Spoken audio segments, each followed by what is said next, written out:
Environment Canada has issued a severe weather bulletin for New Brunswick at 3:29 p.m. Atlantic Daylight Time, Saturday, July 18th, 2020.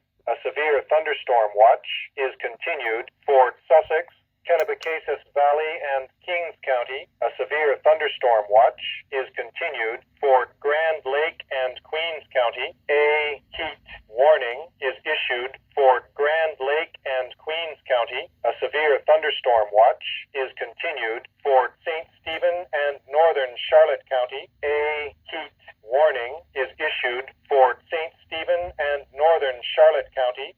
Forecasts for New